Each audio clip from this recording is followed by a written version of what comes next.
നമസ്കാരം. ഉറക്കെ ഉച്ചത്തിൽ ഇലക്ഷൻ സ്പെഷ്യൽ കൊട്ടാരക്കരയിലാണ്.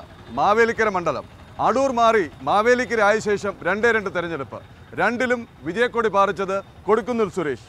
പിന്നെ കേന്ദ്രമന്ത്രിയായി, കോൺഗ്രസിൻ്റെ വർക്കിംഗ് പ്രസിഡന്റായി, അദ്ദേഹം ദേശീയ നേതാവായി. ആ ശോഭയിലാണ് മൂന്നാം അംഗത്തിനെത്തുന്നത്. ഇക്കുറി കൊടിക്കുന്നിലിനെ പിടിച്ചു കിട്ടാം എന്ന് കരുതുന്നുണ്ടോ? തീർച്ചയായും. എന്താണ് അതിൻ്റെ ഒരു കാരണം? കഴിഞ്ഞ കൊട്ടാരക്കരയെ സംബന്ധിച്ചിടത്തോളം കഴിഞ്ഞ 25 വർഷക്കാലമായി അദ്ദേഹം ഇവിടുത്തെ എം പിയാണ്. ഈ നേരത്തെ മണ്ഡലത്തിന്റെ പേര് മാറിയെന്നേ ഉള്ളൂ. മണ്ഡലത്തിന്റെ പേര് മാറിയപ്പോൾ 10 വർഷമായി ഇവിടുത്തെ എം പിയാണ്. കൊട്ടാരക്കരക്കാർക്ക് 25 വർഷമായി എം പിയാണ്. അങ്ങനെ വരുമ്പോൾ ഈ 25 വർഷക്കാലത്തെ അദ്ദേഹത്തിന്റെ പ്രവർത്തനങ്ങൾ എടുത്ത് പരിശോധിച്ചാൽ ഈ മണ്ഡലത്തെ സംബന്ധിച്ചിടത്തോളം വികസന കാര്യങ്ങളിലടക്കം ഏറെ പിന്നോക്കം നിൽക്കുന്ന ഒരു മണ്ഡലം എന്നുള്ള നിലയിൽ അത് പ്രധാനപ്പെട്ട ചർച്ചയാകും ഈ തെരഞ്ഞെടുപ്പിൽ എന്നാണ് ഞങ്ങൾ കരുതുന്നത്. ഓക്കെ, ഞാൻ വരാം. ഈ വികാരത്തോട് നിങ്ങളും യോജിക്കുന്നുണ്ടോ? വിജയൻ ചേട്ടൻ ഇവിടെ ഉണ്ട്, പിന്നെ BJPയുടെ മണ്ഡലം പ്രസിഡന്റാണ്.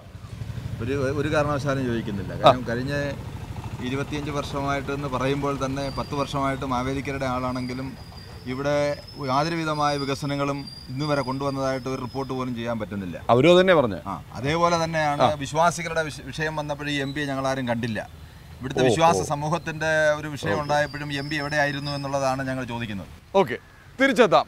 കോൺഗ്രസിൻ്റെ വലിയ നേതൃനിര തന്നെ ഉണ്ട്. MP 25 കൊല്ലമായിട്ട് കൊട്ടാരക്കര കണ്ടിട്ടില്ല, 10 കൊല്ലമായിട്ട് മാവേലിക്കരയിൽ കണ്ടിട്ടില്ല എന്ന് പറഞ്ഞു. പേരെന്താണ്? എൻ്റെ പേര് ഹരികുമാർ. ഞാൻ DCC ജനറൽ സെക്രട്ടറിയാണ് കൊല്ലം. കൊടിക്കുന്നിൽ സുരേഷിൻ്റെ മനസ്സ് നന്നായി അറിയുന്ന പ്രാദേശിക നേതാവ് കൂടിയാണ്. അതെ ഹരി, എങ്ങനെയാണ് നേരിടാൻ പോകുന്നത്? MP കാണാനില്ലെന്ന് പറഞ്ഞു ഇടതുപക്ഷം. വിശ്വാസികളുടെ പ്രശ്നം വന്നപ്പോൾ പോലും MP പൊടി കിട്ടിയില്ല എന്ന് BJP പറയുന്നു. അത് രാഷ്ട്രീയപരമായുള്ള ആരോപണങ്ങൾ മാത്രമാണ്. ഞങ്ങളെ സംബന്ധിച്ച് ജനങ്ങളുടെ മനസ്സ് കൊടിക്കുന്നിൽ സുരേഷിനൊപ്പമാണ്. യാതൊരു സംശയം വേണ്ട, ഈ തെരഞ്ഞെടുപ്പിൽ അദ്ദേഹം ബഹുഭൂരിപക്ഷത്തോടെ ജയിക്കും.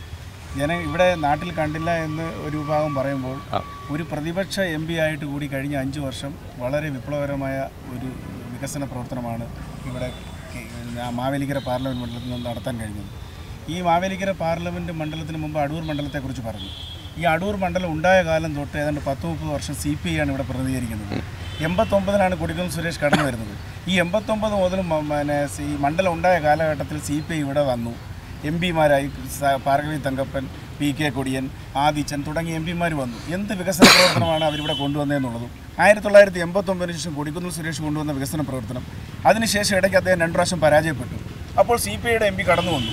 ആ സമയത്ത് നടന്ന വികസന പ്രവർത്തനങ്ങൾ ഇവിടുത്തെ ജനങ്ങൾ തീർച്ചയായിട്ടും വിലയിരുത്തുന്നുള്ള കാര്യത്തിൽ ആരും സംശയമില്ല. പിന്നെ കാണാനില്ല എന്ന് പറയുന്ന ഒരു ആരോപണമാണ്. വെള്ളപ്പൊക്ക ദുരിതാശ്വാസം അതിൽ ഏറ്റവും കൂടുതൽ തൻ്റെ ഓഫീസ് പോലും റിലീഫ് ക്യാമ്പാക്കിക്കൊണ്ട് പ്രവർത്തിച്ച ഒരു MP-യാണ് കൊടിക്കുന്നിൽ സുരേഷ്.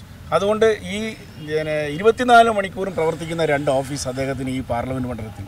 അപ്പോൾ ഏതൊരാൾക്കും ഈ വിശ്വാസത്തിന്റെ പ്രശ്നം വന്നപ്പോൾ വിശ്വാസികളുടെ അത് രാഷ്ട്രീയ പ്രേരിതമായ ആരോപണം മാത്രമാണ്. ശബരിമലയുമായി ബന്ധപ്പെട്ട് ശബരിമലയിലെ പിന്നെ തന്ത്രി ചെങ്ങന്നൂർ എന്ന് പറയുന്ന സ്ഥലം നമ്മുടെ നിയോജകമണ്ഡലത്തിൽപ്പെട്ടതാണ്. ആ തന്ത്രിയെ പോയി കണ്ട് തന്ത്രിക്കുള്ള പിന്തുണ കൊടുക്കുന്നതിലും അതേപോലെ തന്നെ വിശ്വാസികൾക്ക് പിന്തുണ കൊടുക്കുന്നതിലും ഈ നമ്മുടെ വിശ്വാസികൾ ചങ്ങനാശ്ശേരിയിൽ നടന്ന ആദ്യത്തെ നാമജപ ഘോഷയാത്രയുമായി ബന്ധപ്പെട്ട് നടന്ന ആ ഘോഷയാത്രയിൽ ആദ്യം പങ്കെടുത്ത അതിന് ക്ലിപ്പിംഗ്സ് ഒക്കെ നിങ്ങൾക്ക് കിട്ടും. അതിനകത്ത് തന്ത്രി ഉൾപ്പെടെ രാജാവ് ഉൾപ്പെടെ എല്ലാവരും ഉണ്ടായിരുന്നു.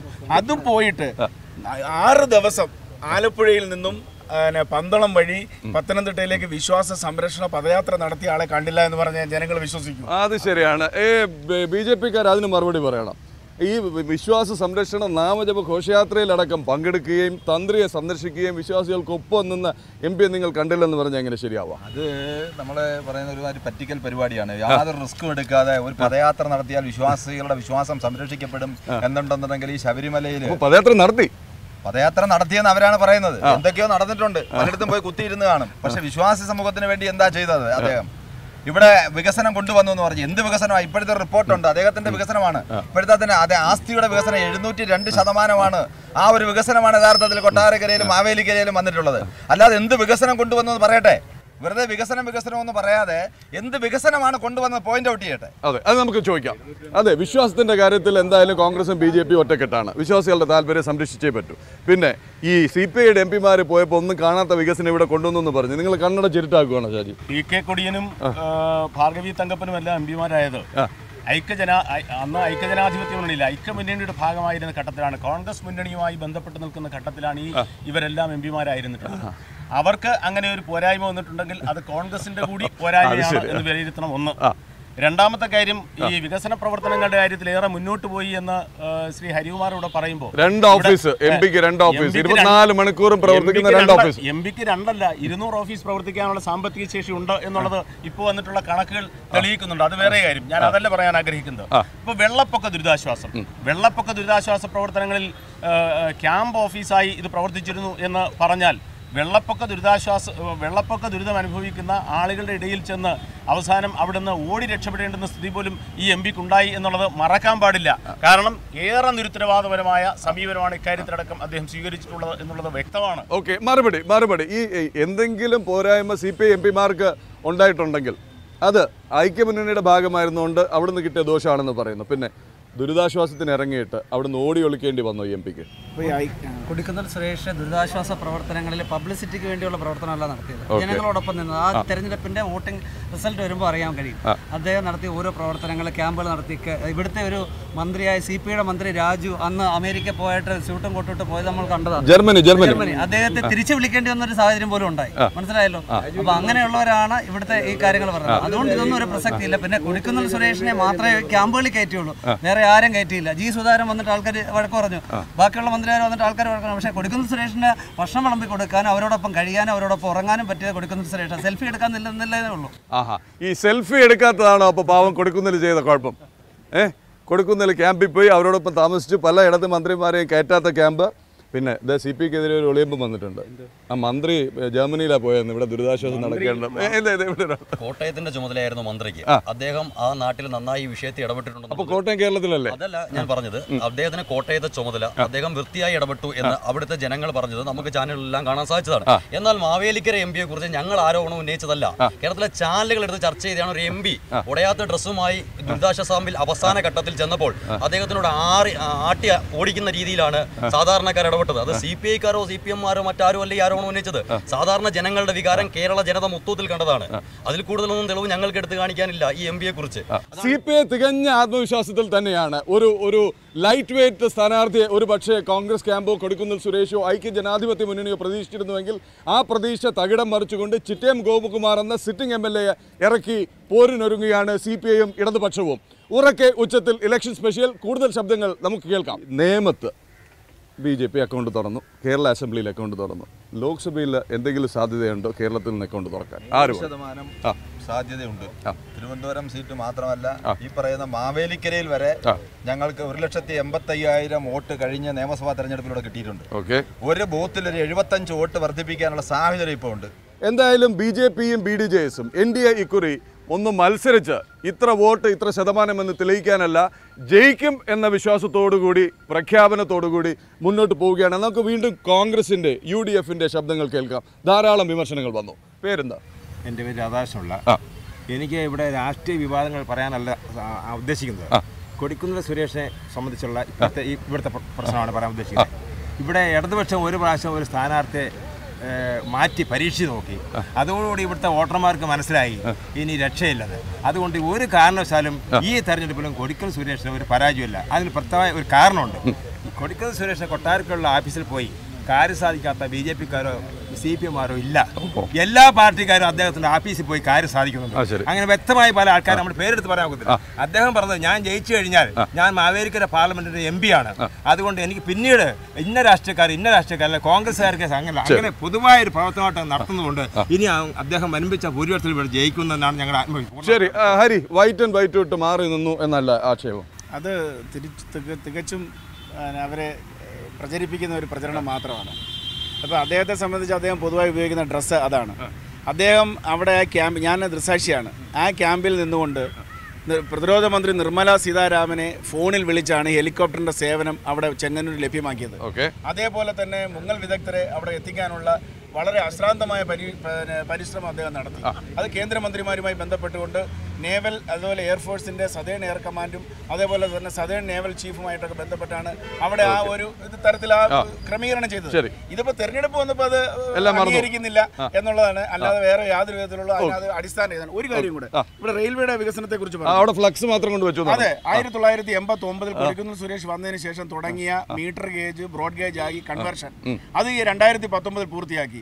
നരേന്ദ്രമോദി ഗവൺമെന്റ് വന്നതിന് ശേഷം തുടങ്ങിയ ഒരു വികസന പ്രവർത്തനം അല്ല അത്. ഏതാണ്ട് 1000 കോടി രൂപയിൽ പരം വരുന്ന ഒരു പ്രോജക്റ്റ്.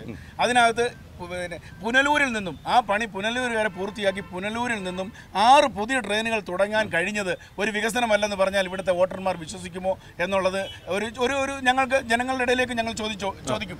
അതേപോലെ തന്നെ തന്നെ പാലരുവി ട്രെയിൻ, പാലക്കാട് പാലരുവി ട്രെയിൻ കൊണ്ടുവന്നപ്പോൾ BJPയുടെ ജില്ലാ പ്രസിഡന്റ് കൊട്ടാരക്കരയിൽ വന്ന് പത്രസമ്മേളനം നടത്തി അതിന് തൂക്കുപാല എക്സ്പ്രസ് എന്ന പേരിടണമെന്ന് പറഞ്ഞു. കൊടിക്കുന്നിൽ സുരേഷ് പറഞ്ഞ പേര് പാലരുവി എക്സ്പ്രസ് എന്നാണ് കേന്ദ്ര റെയിൽവേ മന്ത്രി സമ്മതിച്ചത്. അപ്പോൾ ഈ വികസനം കൊണ്ടുവന്ന ആരാണ്, ട്രെയിൻ കൊണ്ടുവന്ന ആരാണ്, റെയിൽവേ ലൈൻ കൊണ്ടുവന്ന ആരാണെന്ന് പ്രത്യേകിച്ച് പറയേണ്ട ഒരു കാര്യവും ജനങ്ങളുടെ ഇടയിൽ ഇല്ല. അവർക്ക് അത് അറിയാം. അവർ അത് കൊടിക്കുന്നിൽ സുരേഷ് അനുകൂലമായി വോട്ട് ചെയ്യും. മാവേലിക്കരയുടെ ഹൃദയഭൂമിയിൽ നിന്ന് കേട്ടത് ബെയിലി ചിറ്റയം ഗോകുമാർ, അദ്ദേഹം വളരെ ജനകീയനായ MLA ആണ്. ബെയിലി പാലം ഏനാത്ത് പാലം തകരാറിലായത് ഇവിടെ പത്രമാധ്യമങ്ങളിലൂടെ വന്നതാണ്. അന്ന് ബെയിലി പാലം വേണമെന്ന് കൊടിക്കുന്നിൽ സുരേഷ് പറഞ്ഞപ്പോൾ ഈ MLA ഉൾപ്പെടെ ഒരു ബെയിലി പാലം ഇവിടെ വേണ്ടെന്ന് പറഞ്ഞു. അദ്ദേഹം ഉറക്കത്തിൽ നിന്ന് എഴുന്നേറ്റപ്പോൾ അവിടെ ബെയിലി പാലം വന്ന് സമാന്തരമായ ഗതാഗത സംവിധാനം ഉണ്ടാക്കിയ നാടാണ് കൊട്ടാരക്കരയും ഏനാത്ത്. എന്തായാലും വിട്ടുകൊടുക്കാൻ കോൺഗ്രസിന് ഭാവമില്ല. എന്താ പറയണോ? പേര് പറഞ്ഞില്ല. ഞാൻ advocate KV Rajendran, national patriotic ഫോറത്തിന്റെ പ്രസിഡന്റാണ്. അപ്പോൾ ഈ വികസനം എന്ന് പറഞ്ഞാൽ കഴിഞ്ഞ 10-30 വർഷക്കാലമായിട്ട് ഇവിടെ MP വികസനം ഒന്നും നടത്തിയതായിട്ട് നമ്മൾ കാണുന്നില്ല. കുറേ ഹൈമാസ് ലൈറ്റ് സ്ഥാപിച്ചിട്ടുണ്ട് അദ്ദേഹം. അതുപോലെ തന്നെ നേരത്തെ പറഞ്ഞ കറക്റ്റാണ്, ഏത് ട്രെയിൻ വന്നാലും അദ്ദേഹം പറയും ഞാനാ കൊണ്ടുവന്നു. അത്തരത്തിൽ കൊണ്ടുവരുന്ന ഒരു വികസനവും ഞങ്ങൾ ഇവിടെ തന്നെ നാഷണൽ ഹൈവേയുടെ പണി ഒരിക്കൽ നടന്നു. ഒരു ഫ്ലെക്സ് ഇവിടെ വെച്ച് ഞാൻ 40 ലക്ഷം രൂപയുടെ വികസനം കൊണ്ടുവന്നു. നാഷണൽ ഹൈവേ സെൻട്രൽ ഗവൺമെൻറ്റിൻ്റെയാണ്. അപ്പോൾ ഇന്നലെ ഒരു അനൗൺസ്മെൻറ്റ് കേട്ടു. ആ അനൗൺസ്മെൻറ്റിനകത്ത് കേന്ദ്ര ഗവൺമെൻറ്റിൻ്റെ പദ്ധതി പ്രകാരമുള്ള ഗ്രാമീണ സടക്ക് യോജന റോഡുകൾ ഞാൻ കൊണ്ടുവന്നത്. അത് കേന്ദ്ര ഗവൺമെൻറ്റിൻ്റെ പദ്ധതിയാണ്. ഈ പദ്ധതി ഏതൊക്കെ കൊണ്ടുവന്നു, എവിടെയൊക്കെ പുതിയതായിട്ട് കൊണ്ടുവന്നു എന്ന് നമുക്ക് അറിഞ്ഞുകൂടാ. വിധിക്കാൻ നടന്നാൽ മാത്രം പോരാ, ശ്രദ്ധിക്കണം. വക്കീലാവാൻ പറഞ്ഞ് ഒരു സ്വന്തം സംഘടന ഉണ്ടാക്കി വിധിക്കാൻ നടക്കാതെ ഈ കാര്യങ്ങൾ ശ്രദ്ധിക്കണം.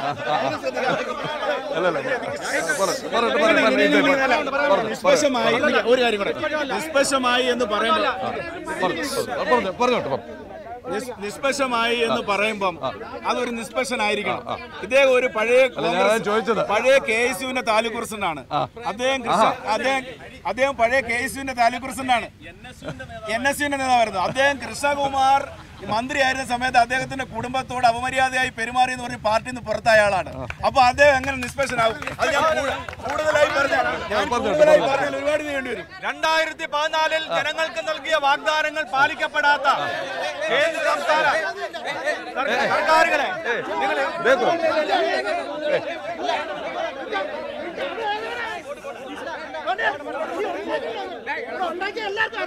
കയ്യാങ്കളി വേണ്ട. അത്ര ജനാധിപത്യമാണ്. ജനാധിപത്യത്തിന്റെ ഏറ്റവും വലിയ പരീക്ഷണശാലയാണ്. കയ്യാങ്കളിയല്ല.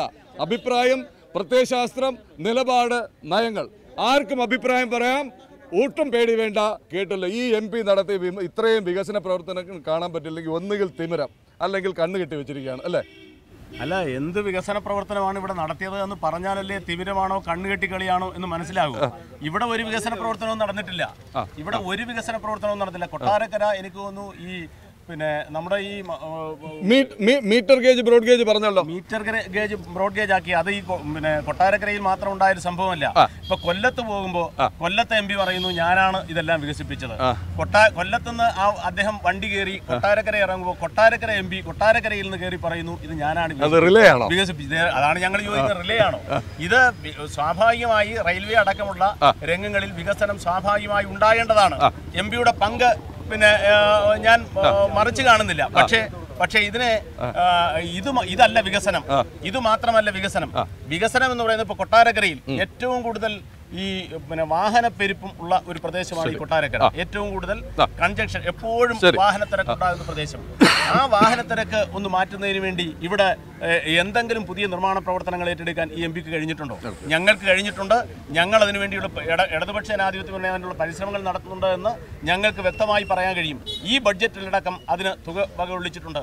ഇവിടെ എന്ത് കണ്ടിട്ടാണ് BJP ഒരു സ്ഥാനാർത്ഥിയെ നിർത്തി അല്ലെങ്കിൽ NDA ഒരു സ്ഥാനാർത്ഥിയെ നിർത്തി എന്തിൻ്റെ പേരിലാണ് വോട്ട് ചോദിക്കുന്നത്?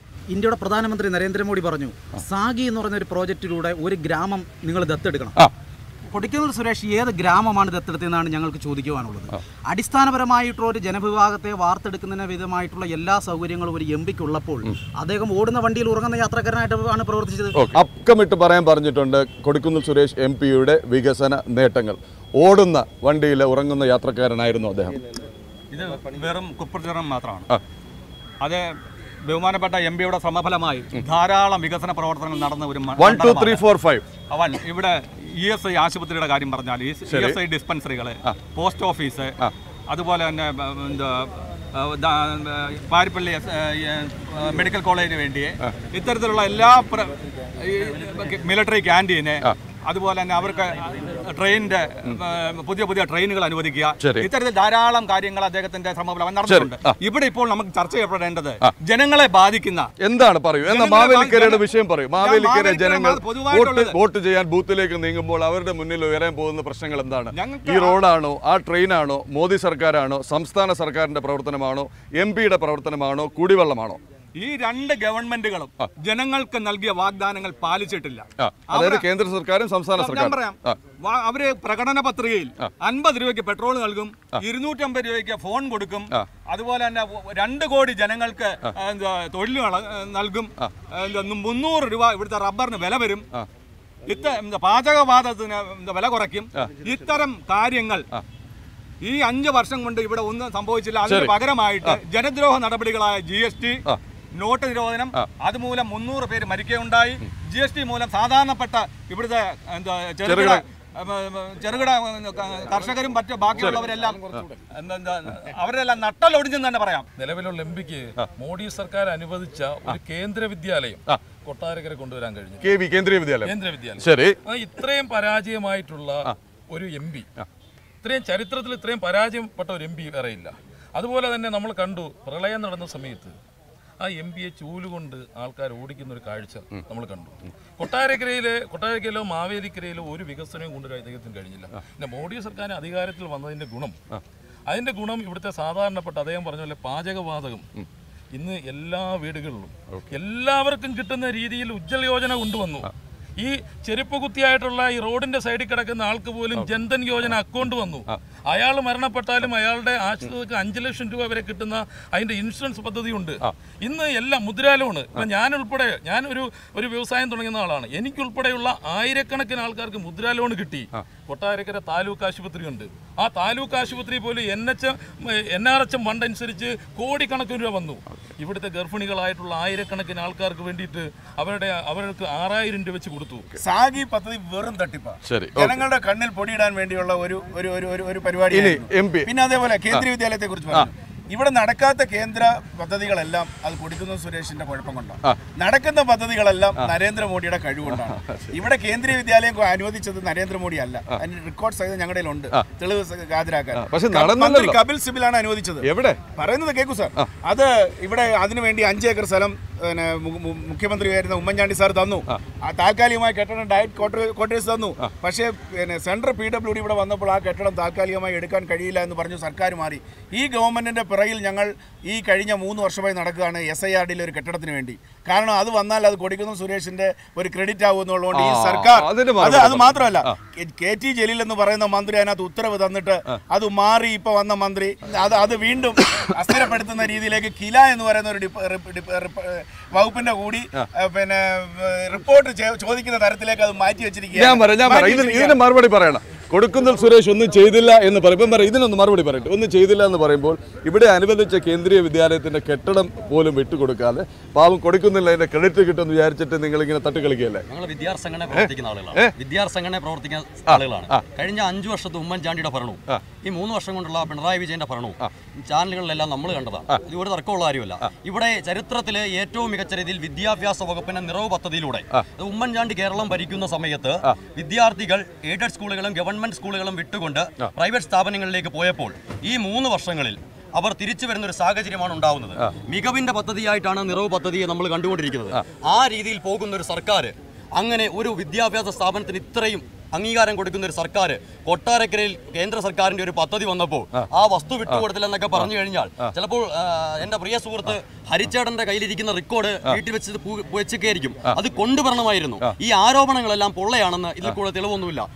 ഈ KV എന്നുള്ളത് മറ്റ് വിദ്യാലയങ്ങളുടെ നിലവാരം കൂട്ടുന്നത് പോലെ അല്ലല്ലോ. ഒരു കേന്ദ്രീയ വിദ്യാലയം വരുമ്പോൾ വളരെ തുച്ഛമായ ഫീസ് കൊടുത്ത് നല്ല വിദ്യാഭ്യാസം നേടാനുള്ളൊരു അവസരമാണ് മണ്ഡലത്തിലെ കുട്ടികൾക്ക്. ഇദ്ദേഹം പറഞ്ഞ കപിൽ സിബൽ എന്ന് പറയുന്ന മന്ത്രി ഇന്ത്യ ഭരിക്കുമ്പോൾ കേരളത്തിൽ ഉമ്മൻചാണ്ടി ആയിരുന്നല്ലോ. അദ്ദേഹം പറഞ്ഞതിന് മറുപടി കൊടുക്കട്ടെ. ഇവിടെ ഉമ്മൻചാണ്ടി ആയിരുന്നു ഭരിച്ചിരുന്നത്. അദ്ദേഹത്തിന്റെ വികസനത്തെ കുറിച്ചൊക്കെ സുതാര്യ കേരളം എന്നൊക്കെ പറഞ്ഞ് ഇവർ കൊണ്ടു നടന്നതാ. ഈ 5 വർഷത്തിനിടയിൽ ആ വസ്തു അദ്ദേഹത്തിന് ഇത്രയും വലിയ പദ്ധതി, ഇത്രയും ഫീസ് കുറഞ്ഞ് കേരള ജനത അല്ലെങ്കിൽ കേരള വിദ്യാർത്ഥികൾക്ക് ഗുണകരമായ ഒരു കാര്യം എത്തിക്കാമെങ്കിൽ അദ്ദേഹം കൊടുത്തില്ല. അത് ഇടതുപക്ഷ ഗവൺമെന്റ് വന്നതുകൊണ്ടാണ് നടക്കത്തില്ലെന്ന് ഇവർ ആരോപണം ഉന്നയിക്കുക മാത്രമാണ്. അത് ഈ ഒരു മറുപടിയിൽ നിന്ന് തന്നെ നമുക്ക് മനസ്സിലാക്കാമല്ലോ. ഇത്രയും നല്ല പദ്ധതിയാണെന്ന് ബോധ്യപ്പെടുമെങ്കിൽ എന്തുകൊണ്ട് ഉമ്മൻചാണ്ടി ഗവൺമെന്റ് ഇതിന് മുൻകൈ എടുത്തില്ല? ഇടതുപക്ഷ ജനാധിപത്യ മുന്നണിയുടെ ദേഹത്ത് പഴിചാരി പുറത്തോട്ട് പോകാൻ കേരള ജനത ഇത് കണ്ടുകൊണ്ടിരിക്കുകയാണ്. അതിന്റെ തെളിവായിട്ടാണ് ഞാൻ പറഞ്ഞത്, ഈ പറയുന്ന വിദ്യാഭ്യാസ മേഖലകളിൽ ഇത്രയും മികച്ച ഒരു കൈവപ്പ് ചാർത്തിയിട്ടുള്ള ഗവൺമെന്റ് ഒരിക്കലും അങ്ങനെ ഒരു മികച്ച പദ്ധതിയെ തള്ളിക്കളയില്ല എന്നൊരു ഉദാഹരണമാണ് ഞാൻ ചൂണ്ടിക്കാട്ടിയത്. കൊട്ടാരക്കരയിലാണ്, മാവേലിക്കര മണ്ഡലമാണ്. കൊടിക്കുന്നിൽ സുരേഷാണ് MP. വെല്ലുവിളിയുമായി ചിറ്റയം ഗോകുമാറും BDJSന്റെ സ്ഥാനാർത്ഥിയും. തിളയ്ക്കുകയാണ് മണ്ഡലം, രാഷ്ട്രീയ ചർച്ച കൊടുക്കുകയാണ്. ഒരു എപ്പിസോഡിൽ തീരുന്നതല്ല ഇവിടുത്തെ വിഷയങ്ങൾ.